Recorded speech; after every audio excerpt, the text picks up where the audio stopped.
Samohin, representing Israel. And the final skater, Daniel Samohin from Israel.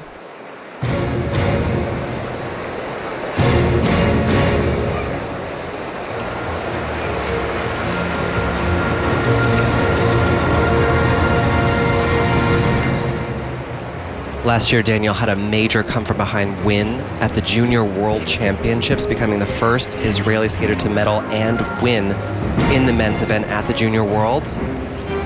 There was a lot of talk that he could be the splash of the season. So far, it hasn't happened for him. Down on the opening quad toe.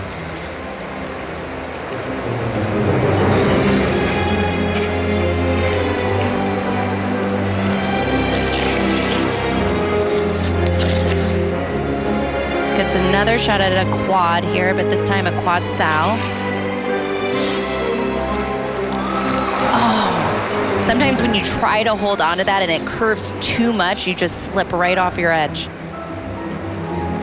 Definitely not the way to start your free program, especially when you are ahead of Patrick Chan going into the free skate.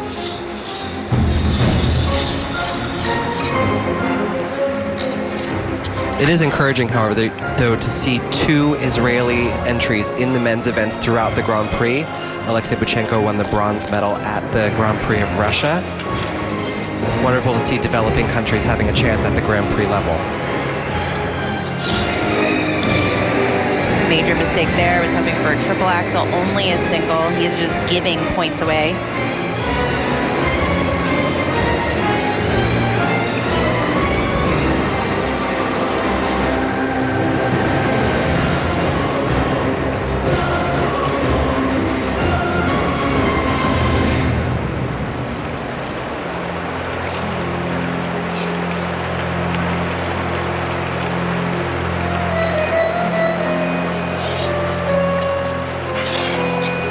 Daniel is just 18 years of age, and in his first season on the Grand Prix, he's certainly holding his own, but it has to be an interesting feeling to go into the senior ranks, presumably looking up to veteran skaters like Patrick Chan, and then to be ahead of them in the short program, coming into the free skate. That's a lot to process.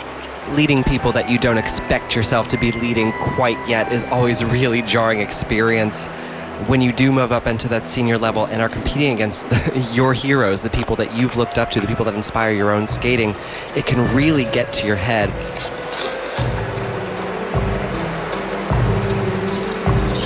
Here's his second attempt at that triple axel. Wow, a single again. This is where his inexperience shows. A lot of times when you're younger, you make a mistake and you get mad instead of refocusing. Setting up here for the third quad attempt, a quad toe. Only a double. He looks as if he's completely given up, and again, that is a very juniorish quality to have when you make a mistake, just to let your arms fall, your face to stop expressing, to stop going for the elements. He's got a lot to learn, but he really does have so many great qualities that would make him a great men's champion. Great technique on the jumps, interesting choreography. This circus moment, though, is a little bit jarring, I think.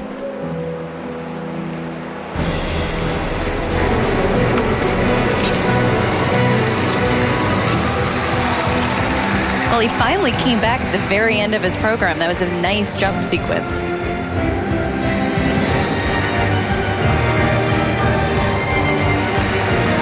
And an interesting save there to the triple loop, double toe loop.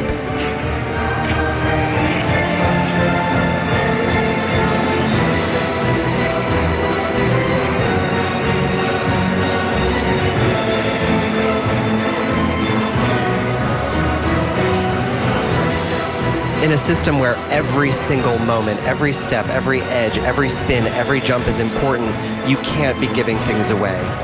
Popping through so many of his important jump elements, he should have continued on with the spins and the steps and really performed from, you know, the first mistake all the way to the end, and just it doesn't have it in him.